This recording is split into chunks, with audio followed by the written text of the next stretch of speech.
Good evening, everyone, and welcome to our broadcast and our live Q&A.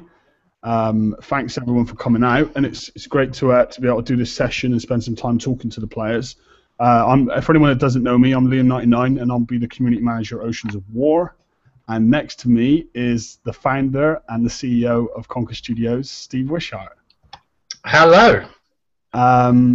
So firstly, I guess it's worth just talking a little bit of the background about Konka, just to give the players a chance to understand us a little bit better, and at least get to know the vision behind it. So obviously I know a lot of the answers to these questions, Steve, but I don't know if you wanted to elaborate a little bit on how Konka came about and the whole sort of dream and vision of Oceans at War. Yeah, absolutely. Well, I mean, myself, I've been a gamer for pretty much all my life. I mean, I sort of started playing, even stuff like Sonic back in the old days. I've always been a gamer myself, so it's always been a dream. So I mean, eventually, over the last couple of years, I can now hear you in the background as well. You can hear me. Have you got the YouTube channel? That's because I've got the YouTube channel. Bear with me, right? Okay, so yeah, I mean, so the past 2 years, the opportunity to sort of present to myself. I've always wanted to do something like this. It's always been a pipe dream, something that has been presented, and absolutely something I've just sort of taken with both hands, really. I've always had a vision of how a games developer and the company itself should be with the players, and that was sort of aimed to do at Konka. Yeah, I mean, same for myself. Been in the games game industry far too long in terms of playing them, and it's great to start getting involved in the other side of the fence and seeing how it's all going down. And I think from me and Steve will both share a common perspective in terms of we've both been playing online for quite some time, and we've both seen how other gaming companies run their business, and in all honesty, we weren't happy about it. It's certainly something Steve feels very passionate about, and something that I hold dear to me is putting the players first and holding the players' needs above our own financial drive, and that's certainly our vision at Konka. Yeah, I mean, so Oceans at War. Should we discuss a little bit about it, give us some of the background, and maybe go into some details about how the game's going to be? Absolutely. With regards to Ocean of War, I mean, it's based on sort of the old real-time strategy games. You have the RTS genre. Games such as Command and Conquer, which is one of my personal favourites, as well as also Dune. There's also StarCraft 2, which is also a really, really big game at the moment. But the naval aspect itself is always just very, very interesting. The sort of whole the battles themselves, the way you sort of plan and sort of attack with your fleets, has always been such a sort of strategic element that could be, developed really, really well inside the games itself. So with Ocean of War, we want to sort of create a large open world, whereby each player becomes sort of the admiral of their own fleet, of their ships, and they can sort of send them out and attack, and basically, obviously, try and turn the war to their advantage. As well as that, you can also work with your friends in a faction. So you can also sort of team up as well. It's a strong emphasis on teamwork, as well as obviously the strategy. I mean, strategy is something that's been endorsed upon sort of the Facebook platform itself, but has never actually been pulled off properly, I would say. There's not so much in terms of the strategy itself. It's been more towards sort of just basically trying to drive the profit up for the actual company itself. The players, not so much. Yeah, I agree. I mean, I agree, and I think one thing that's great about Konka is how much time and effort the dev team are actually putting into controlling the balance, and how much thought process has gone into the difference between a player that coins and a player that doesn't coin. I mean, quite often in games we've seen that it creates a huge power shift, which then causes a year down the line causes the game to be in a bad position, and and I think we've particularly focused on ways to do that doesn't affect the general player base of the game, and cause such a huge imbalance and such a huge power shift between a non-coiner and a coiner. And that's one of my favorite aspects about Oceans at War and what the dev team are doing. Did you want to highlight a little bit? Maybe we could give them some little info about something. Sure. I mean, a lot of players are already aware of how the balance in the game is actually done.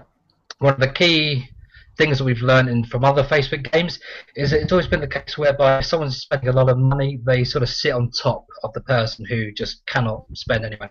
I mean, there's many reasons why people can't spend money in games. I mean, there's some that just refuse not to. There's some who just cannot afford to do so. They should be punished in playing the game just because they haven't got means to sort of, obviously pay into the game itself. You will have people that will like to coin and obviously have all the best and latest prizes themselves. They shouldn't have that to the detriment of basically all the other players just being sat upon. Really, it's like the analogy of someone sort of keeping their head on top of your putting their foot on top of your head and keeping it underwater. You can't really grow as they're doing that, and if you can't grow, then you get frustrated and it's no longer fun. So with the balance that we want to do, we want to sort of obviously keep the game fun for those who do put money into the game.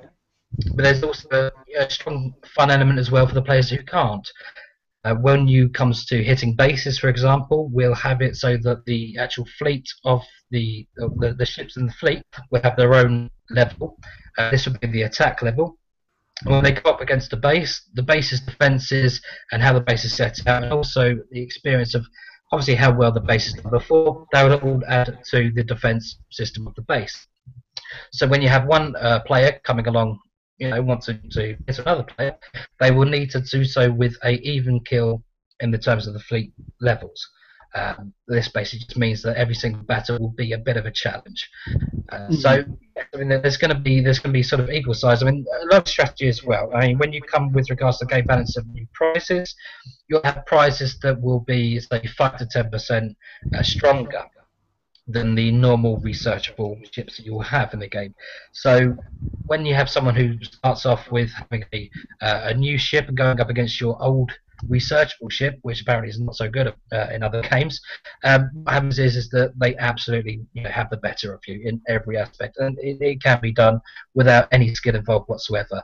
Maintaining a 5 to 10% increase in the difficult, in between the actual ships themselves, with the researchable ship and the price ship, the 5 to 10% increase can be made non-existent really if you use certain skill. I mean, there are going to be ways that you can change and sort of move the fight into your own territory and give you the upper hand. So just having a price ship does not mean that you're instantly going to win every battle.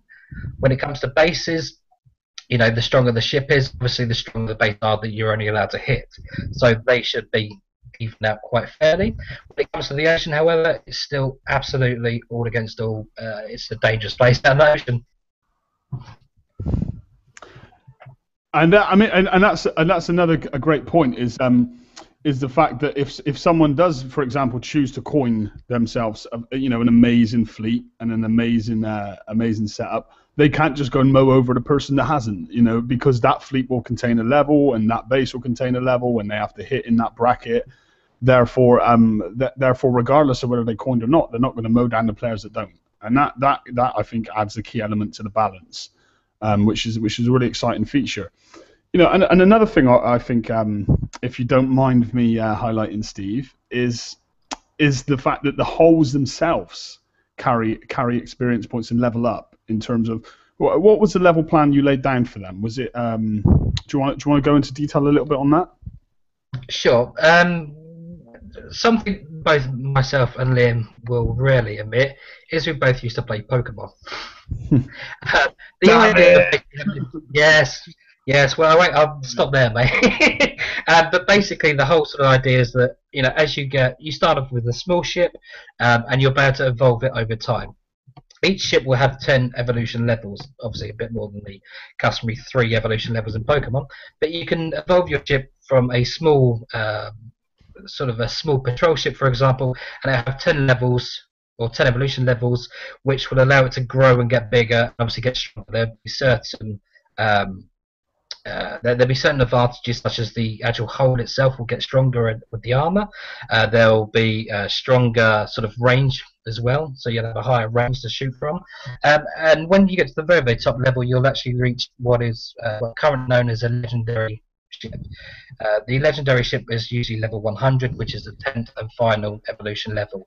When you get to this particular level, your ship will actually gain quite a significant boost, especially in the so with the concept of it being added with another turret. So you'll be able to add another weapon module to that ship, which will make it a lot stronger.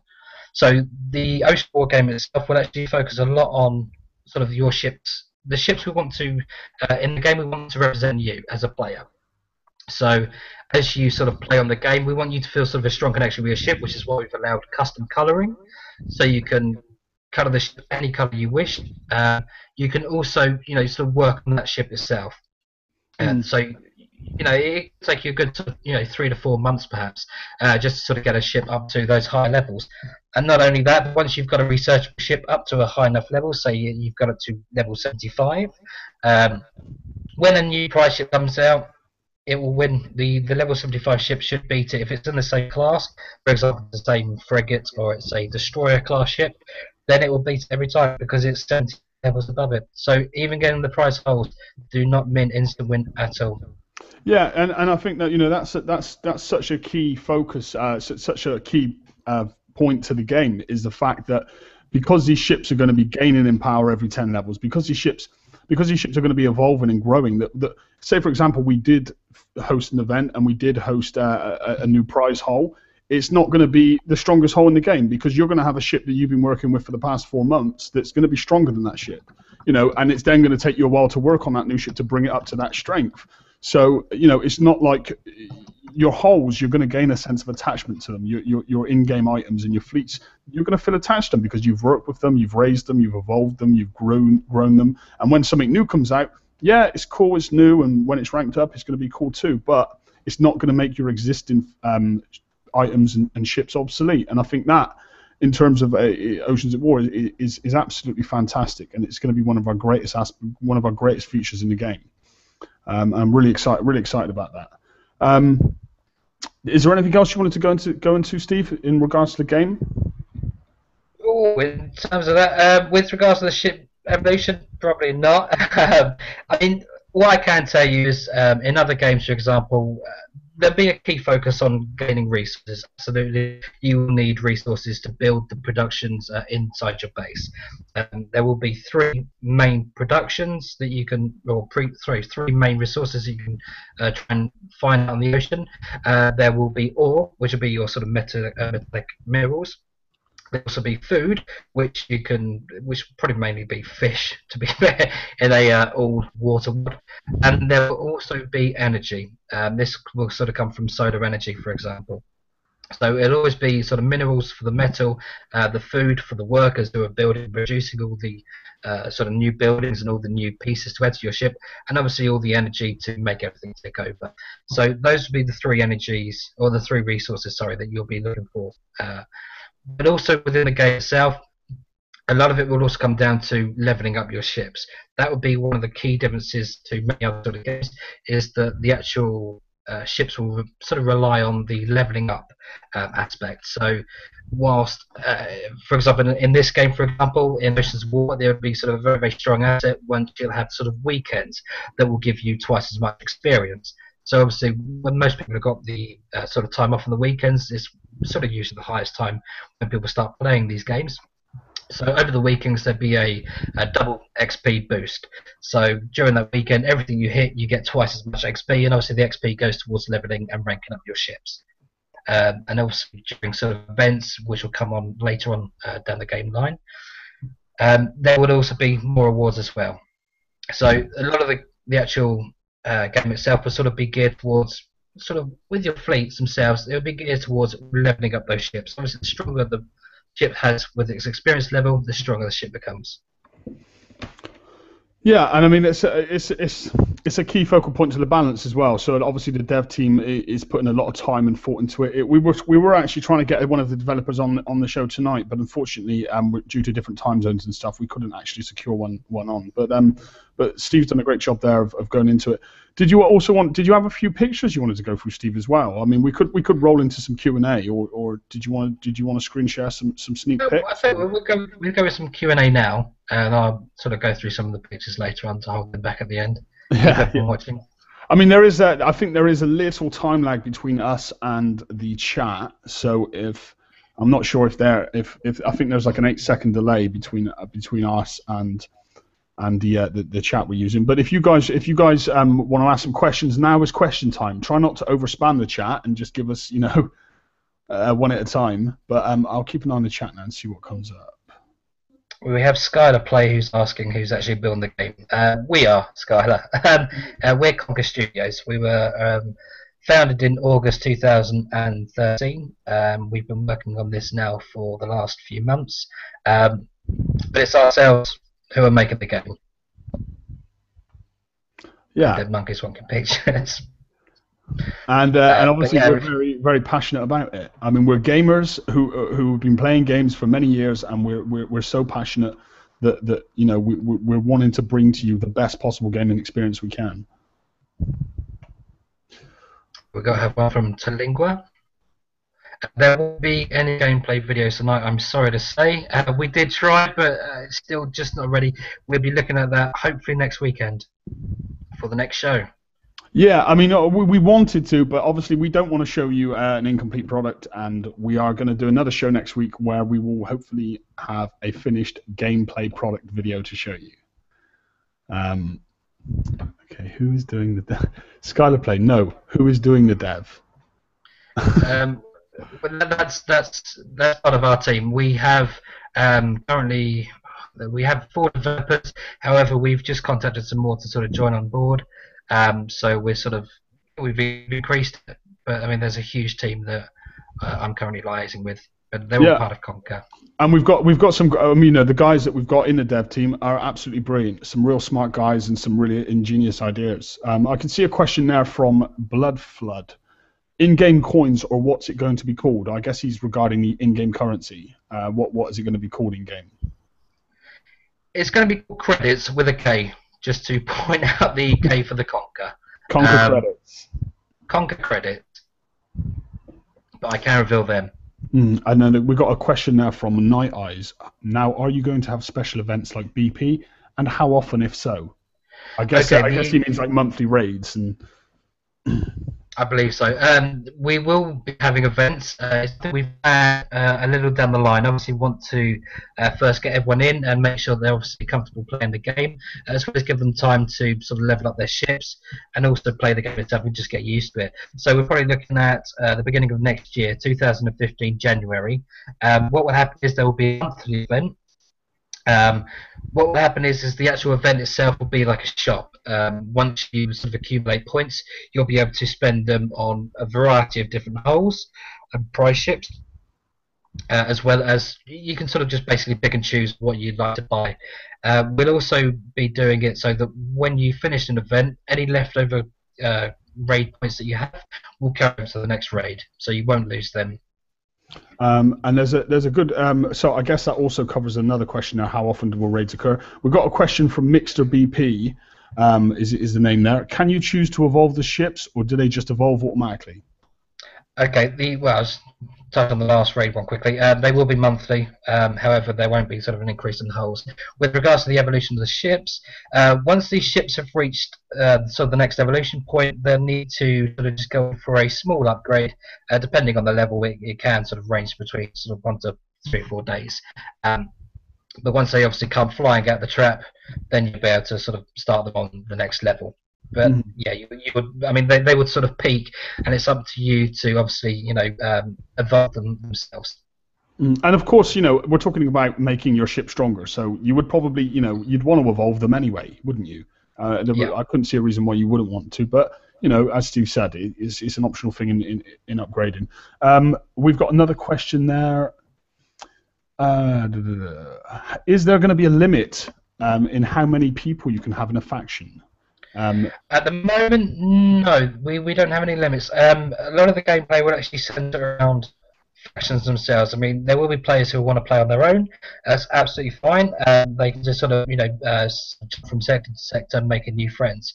However, there will be a large onus on basically being within a faction and sort of grouping up with teamwork with your own players or with your own friends. In terms of the limit, there's no limit at the moment. So no.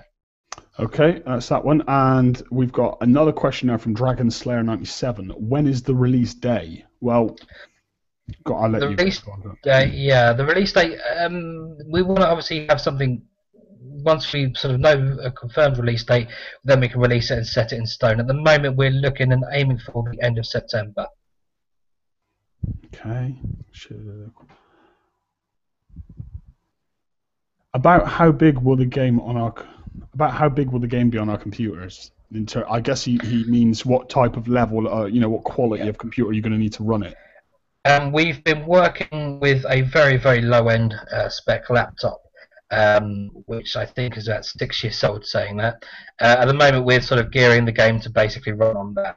I know that when we were looking at putting 3D models into the game, it was running at a very, very slow frame rate, which was running at 5 frames per second, actually, which was no help. So we've actually changed the game around a bit now to have all the actual shipped as working as images. So it'll be like loading up a web page. Will be a lot simpler and a lot easier for the computers to run.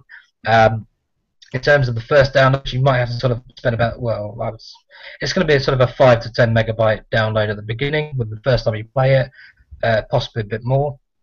But obviously, once you've done that once, what happens is all this will be stored in your computer. There'll be cached, and then you can just simply, when you come to the game, you can just load it up straight away. And obviously, bear in mind we're running on Unity Player as well, which is going to give us a good base to run the game. It's much higher powered than Flash-based games and Flash Player in itself. So, what are we? Absolutely. I mean, it's a lot more stable. It's a lot more secure. I mean, there was a question about hackers. The thing about hackers on Facebook games is a lot of the games run on client-side authorization. What this means is that a lot of the work for the game itself is actually developed on your PCs.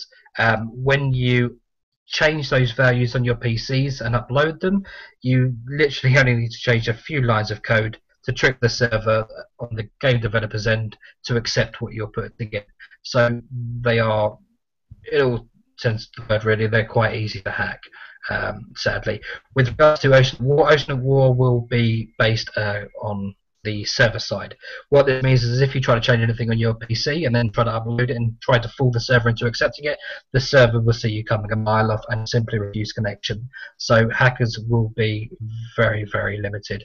I mean, we have a lot of security measures in place, and we can't reveal everything about that for obvious reasons. But security is absolutely a very, very crucial point about what we're trying to do.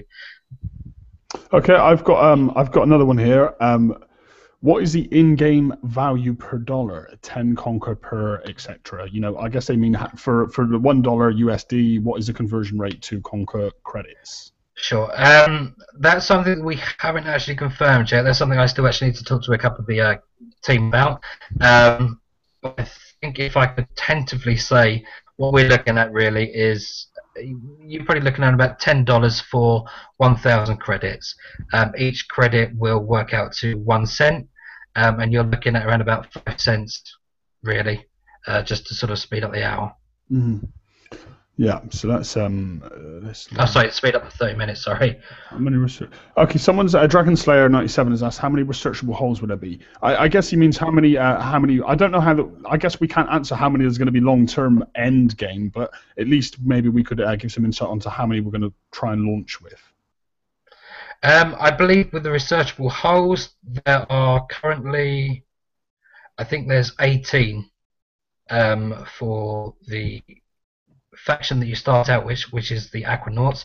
I believe I would say we'd go with just sort of say 12 for the moment, but there are plans to introduce more along the way. Obviously, you also have the enemy faction as well, which is the Federation. Yeah, and another thing is I don't know if this has been highlighted before, and I think it has been highlighted before. Is our ships will fall into a class? There'll be classes, bracket classes. So. Yeah.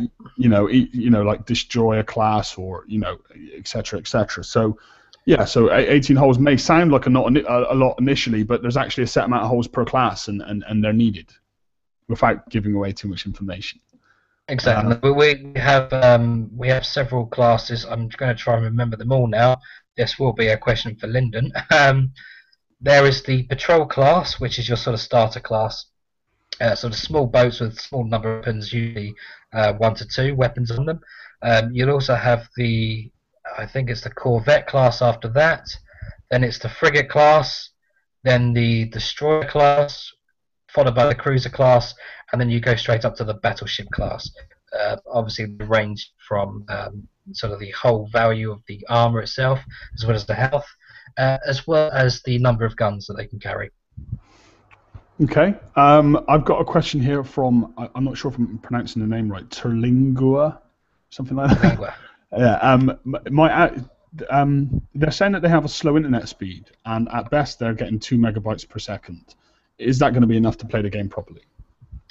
It should be, yes. You're probably looking at ideal connection speed. I would say about 5 megabytes, but 2 megabytes should run it okay. Mm-hmm.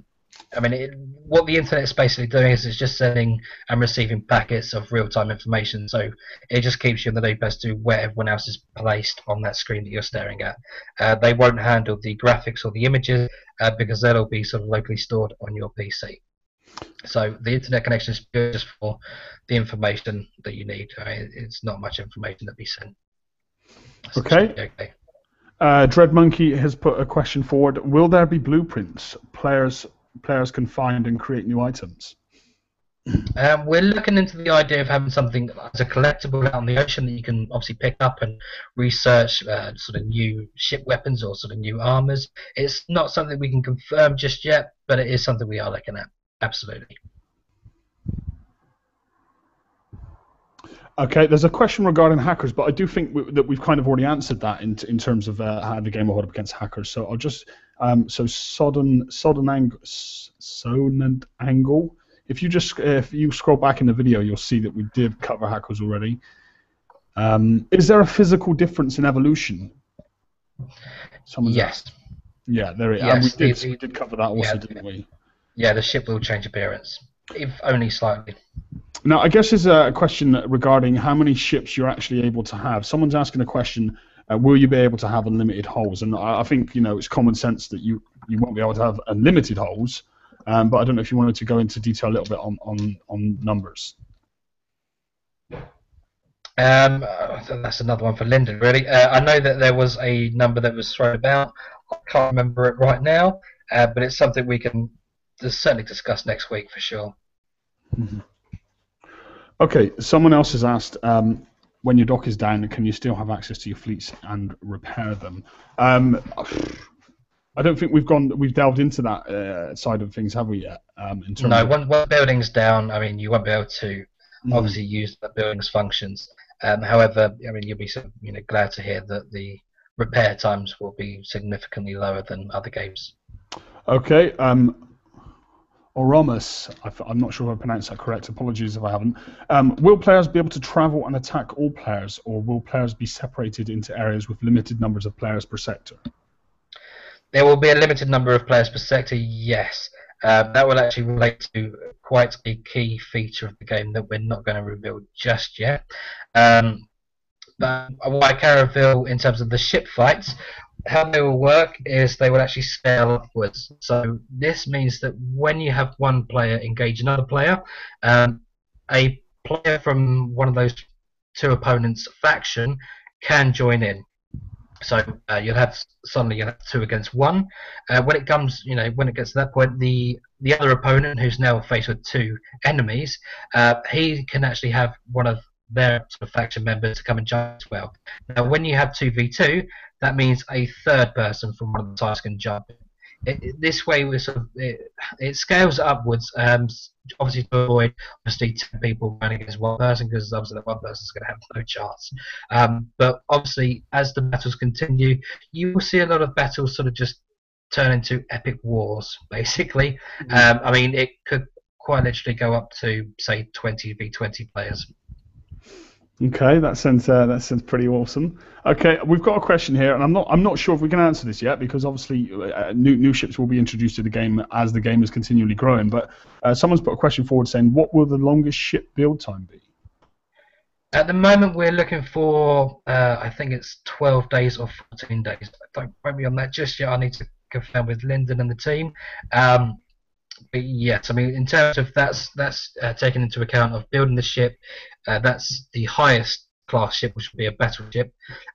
Building the battleship will take, we'll say 14 days. No, it'll take no longer than 14 days, but that will also include building the weapons as well. So that's also the largest or the biggest and the most powerful weapons you can build with it, as well as the specials, as well as the armors. I mean, I know one key focus after speaking to Lyndon and a few guys from the other team is the actual holes themselves will be the crunch of the build time, and the weapons and the armors and the refits and etc. That will be something that's actually very short in game. So you know exactly. And that will really increase the playability of the game and how fast players can adapt to new technology in the game, and it's quite a key feature with us too. Let's move on to the join the players. Okay, can you see? I mean, I know there's a lot of questions. I'm trying to work through them one by one.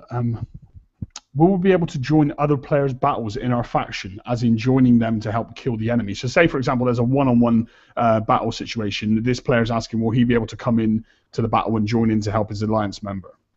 Would this be against a player or an AI opponent? I'm assuming he means like on a player versus player scenario on the world map. For player v player, I mean, yeah, as I covered before, I mean, yes, you will be able to join in. So once a member of your faction's engaged in a battle, you'll actually receive a notification letting you know that they've entered into a battle, and it will give you the point whereby you can just click on them and go straight to them and obviously help them out. But there are certain ways we're doing this. But yeah, I mean, yes, you will be able to jump in and help out. And I've got another question here. Will you be able to jump randomly through the worlds, or will you be only able to jump to friends? You can jump randomly throughout the world. So there'll be a way for you just not to click random, and then it would sort of just jump you to a random set of base chords, or through a sort of random chords on the ocean. Okay, there's a question here. I think I can answer this pretty securely myself. It says, will there be more than one shipyard to build hulls?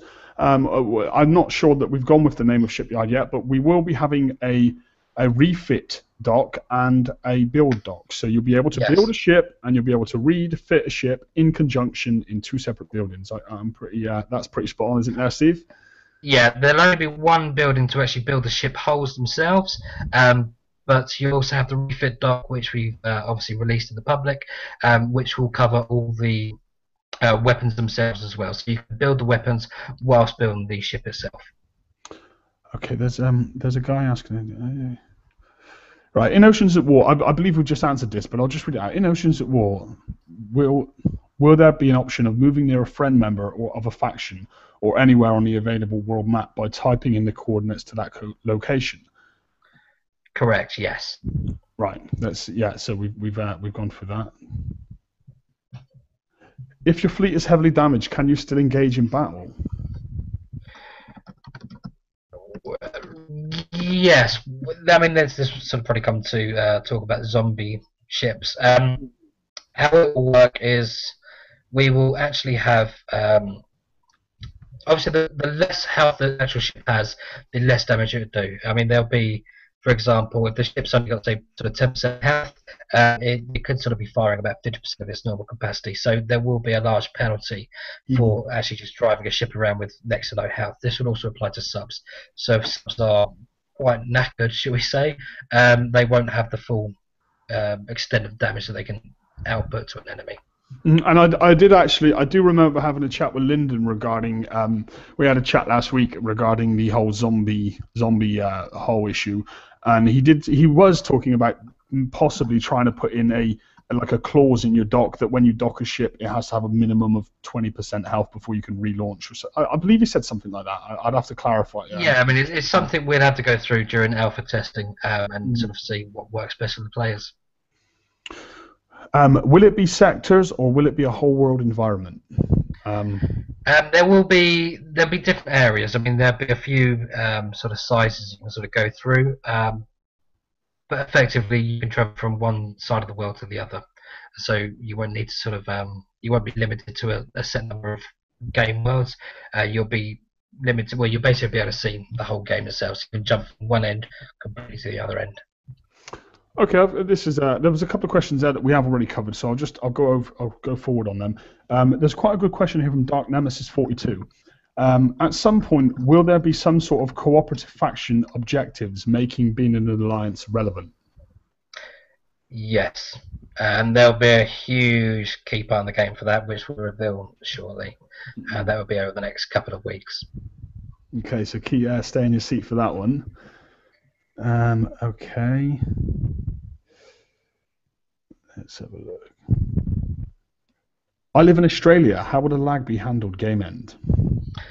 You're within Australia. We have three sort of main parts of the world we actually have as a sort of demographic for the players' user base. There's Australia, which is one. There's obviously the United States and also the UK.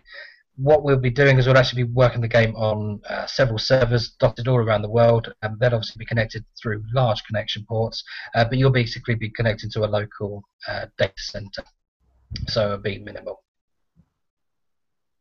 Okay, there's a couple of questions. Again, there's a couple of sections of questions that we have already covered. Make this along with. Okay, so someone's asking here, and I do believe we have already covered this. Are we going to be able to do new builds along with refits? If so, does that mean we have more than one shipyard? Basically, what Steve has said, and what we did actually release publicly, is there's going to be a refit yard and a shipbuilding yard. You build your ships in the shipyard. You apply your weapons and armors in your refit yard. Correct, Steve? So sorry, go on. Yeah, I mean, you better repair. You can only be able to repair the ship in one building.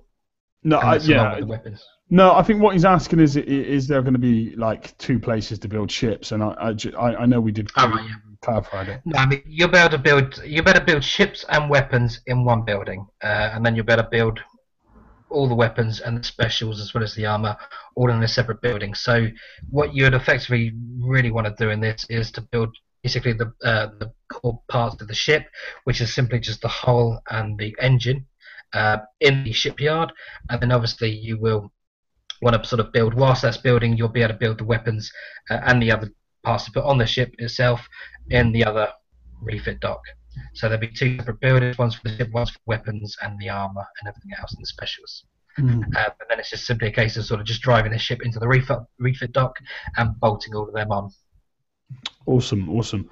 Vicky S is asked, will the different classes of ships have different bonuses? Yes, the different classes will have sort of, in terms of the health, they'll have their significant difference, as well as a number of guns. So, I mean, for example, between a battleship and a patrol ship, I think the patrol ship carries 1 to 2 guns, whereas the battleship has up to 7 to 8 weapon slots. In terms of the differences, each class will actually have its own way of sort of adding particular parts to it to make it stronger against one particular type of weapon, or obviously shoring up or having a higher damage output for a particular weapon.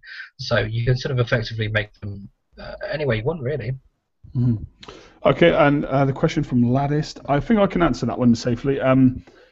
They're asking, will there be a cap of some sort as to what players' levels can attack another player? And what we did discuss earlier, Ladist, was the fact that your fleet itself will also have a level. It will have a number, like a power level.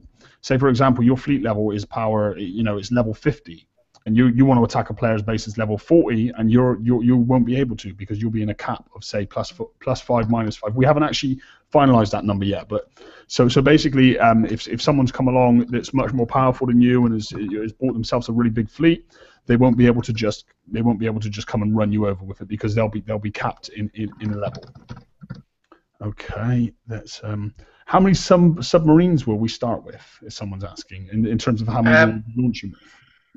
There's going to be 3 researchable submarines when you start the game.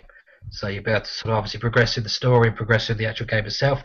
Once you're sort of a higher level to build them, then absolutely you could just start building them, really. But there'll be 3 different types.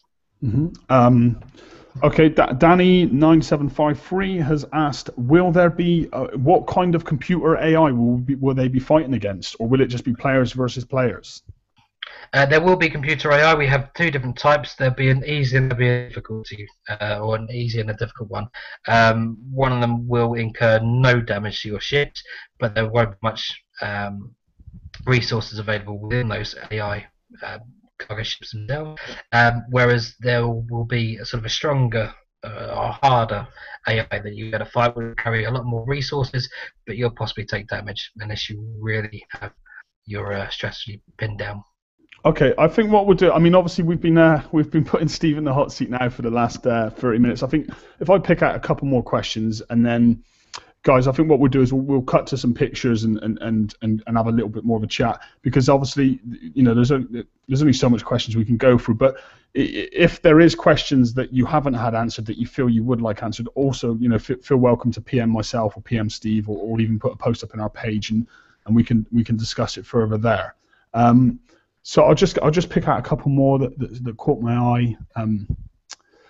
This one's quite good from Dread Monkey. He says, will we be able to choose which faction we want to be in at some point, like either Achenaut or Federation? You know, like change who you are, kind of thing. When you start, you'll only be in the Aquanauts. However, there are plans in the future whereby you could possibly migrate over to another one. It'll be part of a storyline that we're sort of holding quite close to our chest at the moment. But for now, no, it would just be the one faction, which is the Aquanauts. Okay, let me see if I can find another one. Yeah, there's been a lot of questions, guys. I'm sorry we're not going to get to all of them as much as we'd love to. I don't want to. Well, I would say if there's questions that you really didn't ask, certainly just join the MMO page. I mean, you've got myself as well as the rest of the team. We're very more than keen to answer them. So absolutely. I mean, if there are any questions that have been unanswered, I do apologise. We both do. Just please post them in the MMO page, and we will get through them. I promise. Yeah, and what's the have we got the Facebook link offhand? If not, what we'll do is we'll make sure that the actual link to for anyone that's watching this episode on YouTube or live and isn't actually in the page, we'll post the link to that MMO group in the description of the video, so you can click it there and go from there. There'll be other links as well, links to the app page and the forum, etc. So Steve, did you? Oh, I can see our lovely forum moderator has actually posted it up there in the BV chat, so that's great in the Twitch chat there. So, Steve, did you want to go through some pictures? I think Steve's got a few teaser pictures for you guys, you know, just to get you going. We have, yeah, absolutely. What I can, if it can be 1 minute, I'll be able to show you another one as well. Well, we've basically had sort of a bit of a ramp up in quality over the past few months, so some things have changed slightly. However, we can certainly reveal some more images to you. What can also start off with this is one of the new Federation ships. It's actually the first enemy ship. It'll also be a prize ship. I'll just get that now for you. Give me 2 seconds. But obviously, I'll go through an in-game asset as well. We have 2 in-game assets that you can see, which will obviously give you an idea as to how it looks in the game. Let's see if that's posted now. Okay, what I'll probably do then is I'll start off with showing the how the bases and how the icebergs that you'll be building the bases on will look. So we'll do that first. Yeah, I mean, quite exciting is the world is going to be almost like an ice age. You know, it's going to be water, and you're going to be actually building on ice, which is really, it's looking absolutely great. Right, Jormungandr is absolutely correct. It will be a submarine. So I'll send that now. Let's try and bring that up. There we go. Okay. That's that. Right, okay, I'll show them now. Right, so first off, we start with the. So if you screen share and then highlight your screen, Steve, and then. Hold on, I'm just trying to work out how to do this now. No worries. So there we go. Right. Okay. So if I quickly just click on me, there you go. And here will be the iceberg base for you. You see that okay? Yeah, it's clear. Very good. It looks awesome. So this would actually just sort of be one particular tile for you to basically build your base on. The idea is quite simple. Obviously, you're building on an iceberg. The actual world has slipped into an ice age. So obviously there's lots of fractures of icebergs just sort of running around the edges. These will actually be quite an important aspect of the game once we come round to it. But obviously the middle part is which will be your sort of the main base you'll be looking at, really. That is effectively one square tile. And just if I can, so how many are you? We don't have a figure on how many items, how many land tiles we're going to have. But I mean, that to me looks quite big. So I'd imagine you could probably get 1 or 2 buildings per square. On that one, I mean, we'd have to sort of work on the itself. But I mean, a lot of the buildings will fit on one particular iceberg tile. Yes. There will be a few that might sort of be a bit more, which would mean that you have to have planned a little bit more in advance for the building. But yes, the majority will fit within 1 square land tile, really, or 1 iceberg tile. And now we're going to flick through, I believe, to the Scorpion. This is actually an in-game asset, and I think you can see it now. Yeah, the Scorpion submarine looks pretty menacing. So this is actually how it will look inside the game. This is a game asset. Obviously, you can see it looks very, very detailed. I mean, it'll be a bit brighter. We'll go through some colours as well, so you just obviously get an idea how you can obviously colour your ship. I think we'll start off now with, obviously this one's a claret one. We had actually this was for a member who was a big West Ham or Aston Villa fan. I can't quite remember which, probably West Ham, who wanted sort of a claret and blue submarine. And just a question, Steve, just because I'm imagining some will be asking this, since we discussed about the evolution in levels. Are we looking at a level 1 Scorpion? This is the first level, yes. So they get bigger and better than this. And it already looks pretty menacing as it is. So. And we've got a green one here. Yeah, and the colours and the skins are interchangeable. It's something that you're going to be able to adjust in game and put your own take on the ship itself. Is that what we're saying? Absolutely. To customize or give your one particular ship a sort of custom paint job, it will cost you $1 basically. So if you want to do sort of a whole fleet, we're looking at about $5. Those prices aren't confirmed just yet, but that's what we're sort of tentatively putting out at the moment. But you'll be able to paint your ships, each individual ship, a different colour. So you can either make them all uniform within the fleet to give you an idea of what particular ships they are. I mean, you can sort of use them as a colour-coded reference, or you can just simply say, I like that colour, or you can have them sort of mix and match, really. So you can have sort of lots of different colours within the ships and have sort of like a rainbow fleet itself. So for all you big alliances out there, you can start developing your alliance colour scheme. Exactly, and it'd be sort of great if you sort of all run around in your uniforms, and it'd be pretty cool looking when you sort of go into battle and you're all sitting there matching colours. I mean, the enemy will know who the target is, that's for sure. I can't wait to see one. We've also had a lot of ladies request about a pink ship. This is how a pink ship would look. So we're looking at Steve's particular skin colour here. Yeah, this is one that I did. This is what I'll be using. Possibly not, no. But yeah, I mean, you can play with any colours. I mean, each ship itself will have 3 parts to colour. You'll have the actual main part of the ship itself. Once I actually go through, I can probably find a better colour. Yep. So for this one, for example, you can see sort of a purpley blue for the ship colour itself. Then you also have the sort of dark grey, which is at the side and on the top, which you can probably just about make out. That's also another colour. And then obviously the third and final colour will be the sort of neon lights running down the ship. So you'll have them sort of glowing and radiating light while you drive them about. And they'll all be changeable. There's another one, purpley yellow. I actually like that one. It's a nice colour scheme. I'm sure there's a football team that has it. I think it's Swansea actually. Then we also have a red one with a dark black line. I think that's probably the best one I've seen so far. Well, I quite like the silver one, in all honesty.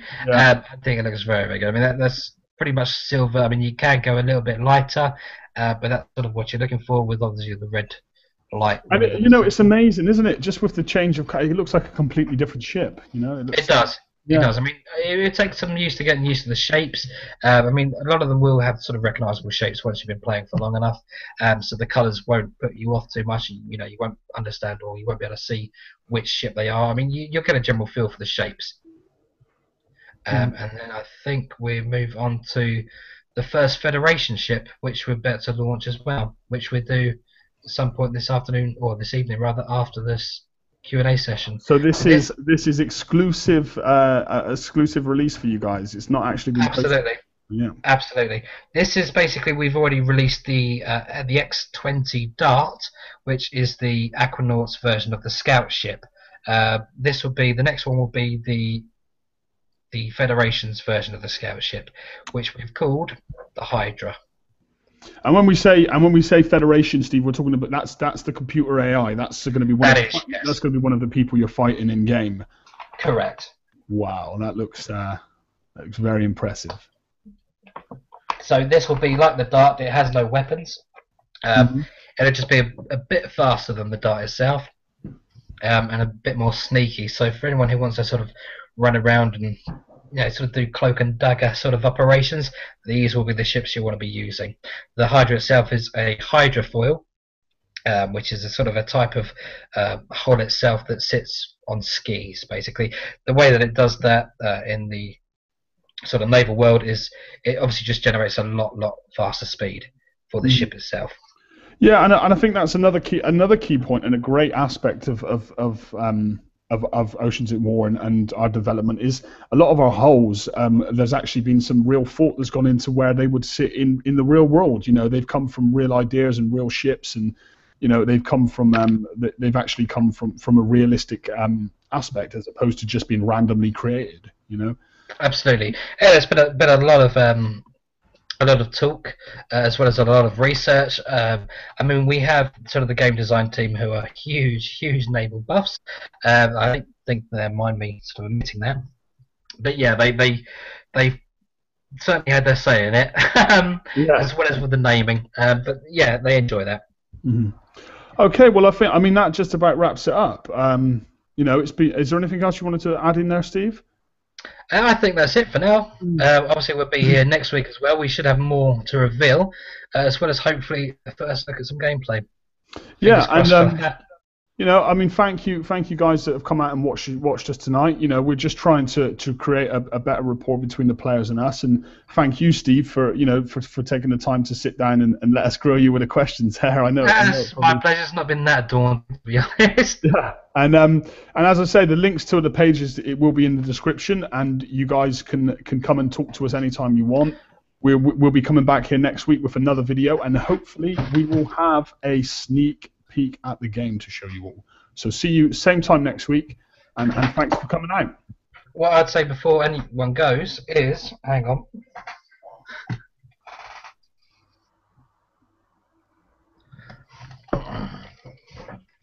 There we go. The hat. The hat. Oh, Steve. Look, there we go. Steve's got this. He's got the infamous hat. And this will be a raid prize to.